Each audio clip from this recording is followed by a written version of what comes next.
what I'm getting here is, from these first three cards, is that there's some decisions to be made regarding the home. And there may be some sort of father figure or man of the heart that could also be ideal partner, which is just a little out of whack or a little out of sync. So the Seven of Cups is a card about decision making. It's a card about options. It's a card about that asks what's going to fill my heart. Cups are the emotional realm. Cups represents hearts, and it's about making a decision between any of these options and really examining the options that are before you. Because of all this cloud energy, there's a lot of Neptune energy in this card. So it's really about seeing things as they are, or seeing things, testing out to see if things are as they appear.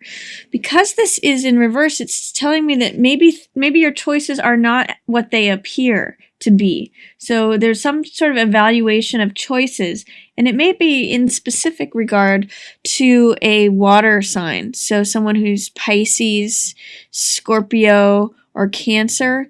This is King of Cups, which is equivalent to King of Hearts. And this is someone who is considered in the upright position as the ideal partner or an ideal father. It's someone who's master of their emotions. So someone who makes decisions out of the heart. When he's in the reverse position, it's a question of like, is he really showing up as King of Cups or King of Hearts? Is he really being thoughtful and considerate as he normally is?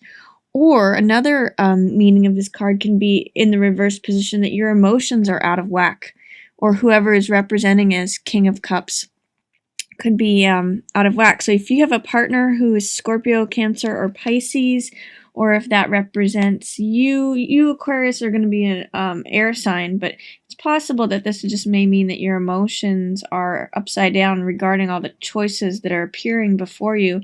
And specifically in regard to your home life. This is Four of Wands. This represents domestic bliss. You can see there's the home, the tower with the garland. It's all about celebration and freedom and joy, festivities. But this is in reverse. Normally four is stability. So the fact that there's something that's not allowing the home to be stable right now. And it's probably in relation to a King of Cups person, some of these decisions that you're having to make, some of the options before you. It could be, is this the person that I want to choose to remain in home life with? Because all of these are in reverse together. And are they even though maybe I chose this person, are they showing up in the way that I thought that they were? Are they being who I thought they were?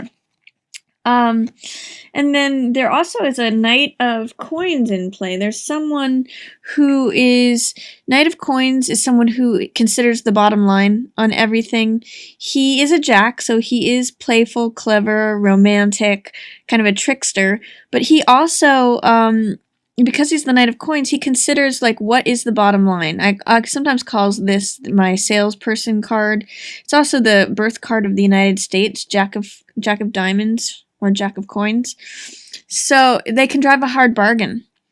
And they may be, something about them is making you kind of want to sail off in the sunset with them, or, considering there's something about them that is related to this home life situation maybe being out of whack. There could be a younger person who is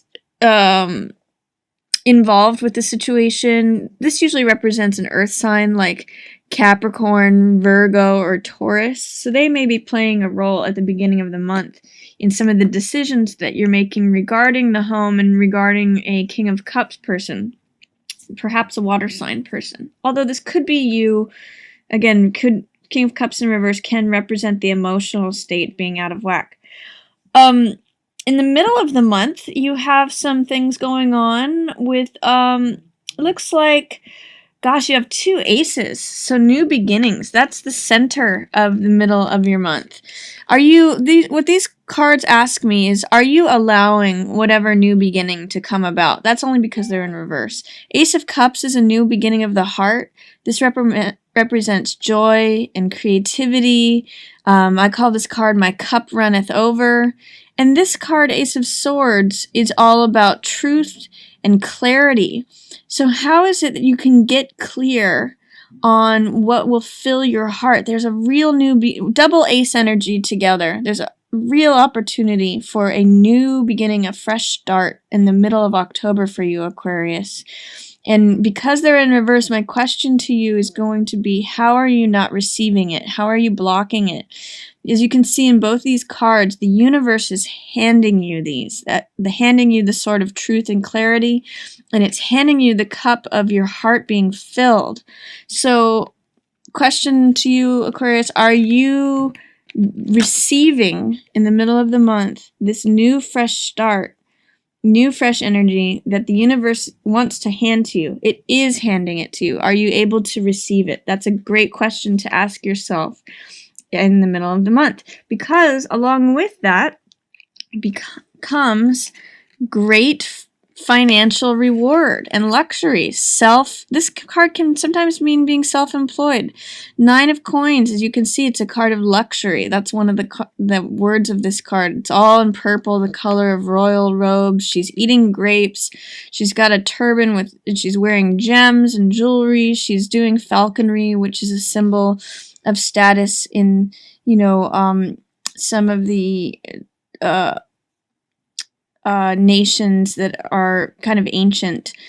And then so this represents wealth, and this usually has to do with wealth that you bring to yourself through your own discipline, your own efforts over time. And she's like luxuriating in the garden because of her discipline. Also, Chariot is a very disciplined card. It's a card of putting your emotions aside and making decisions with the mind.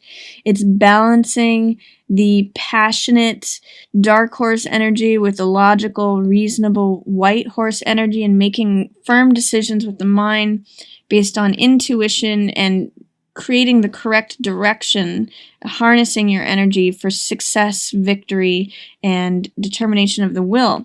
So because both of these cards are about discipline, self-discipline in particular, how is it that discipline is out of order for you? Are you having too much discipline or not enough? And how is that blocking a new beginning, new clarity, victory, triumph, and success, and your heart being filled at the middle of the month? Do you need to be more disciplined in order to release this energy? Or do you need to kind of cut yourself some slack and be less disciplined? Allow yourself to receive a new beginning with all this heart, and clarity and ace energy. So that's a question to you, Aquarius, for the middle of the month. How does discipline factor into whether or not you'll be able to receive this new chapter, new beginning, fresh new energy? Are you being too disciplined, too serious, not receiving it? Or do you need some more discipline self-discipline, in order to be a little bit more serious to receive that energy? So that's your middle of the month energies going on. Towards the end of the month, you have 7 of coins. This is the farmer card. This is the card of reassessment. This is the card of reconsidering things. This is a card of just reassessing whether the gardens that you have planted are reaping the benefits that you would like to see. Like, have you planted seeds to reap the fruits that you would like to harvest? In this line, it's saying, are the choices that I'm making or that I have made allowing me to create my own wealth? And is it creating a situation of harvest and fruit that I actually want and enjoy? Farmer has patience, and he steps back and reevaluates things. So, it's funny because both of these images are with grapes. In this card, the coins take the place of the grapes, and also in this card, there's grapes and coins. So really, this is a lot about harvest, and particularly financial harvest. Are the decisions that you have made, are things turning out to be how you thought they were? Have you made the right choice? Are you continuing to make the right choice?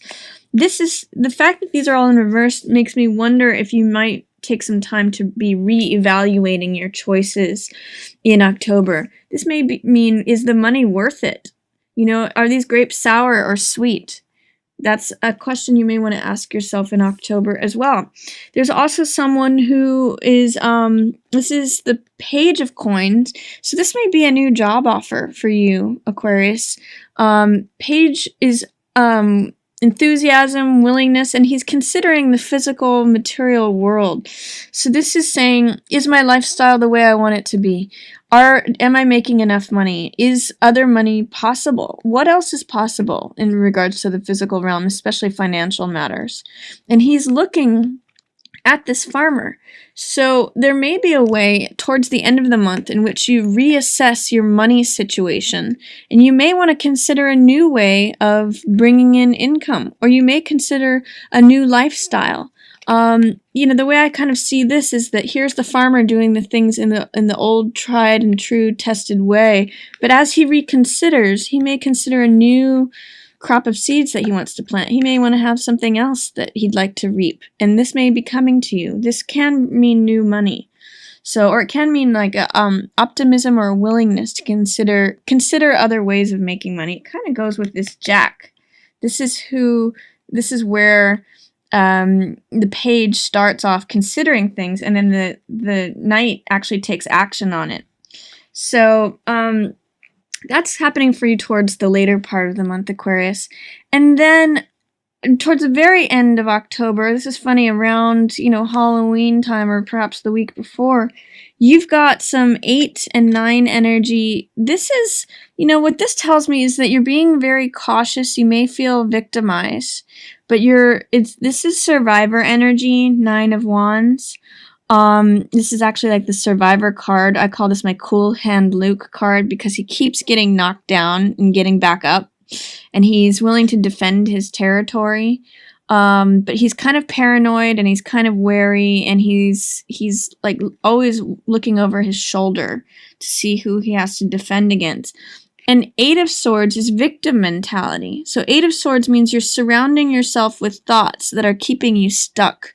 In what way, at the end of the month, are you keeping yourself stuck in a situation just from your thoughts? In this card, I always point out that she has the power to cut her binds on one of the swords, pull off her blindfold, and walk away. She's not actually enclosed by the swords. The swords represent the thoughts that just surround her, and therefore it's her belief that she's stuck that makes her stay. So those are cards, towards the end of the month you might want to consider. How are you sacrificing your own power? How are you believing that you're stuck, or how are you participating in victim mentality? And then also, what is it that you do act as a survivor here, but what is it that you're mistrustful of? What is it that you are feeling like you need to fend everyone else off? Or you're kind of feeling like you can survive, but you keep getting knocked down and getting back up. So it seems like there's some trials and tribulations where, again, you may be asking yourself at the end of the month, is it worth it? What do I want to change?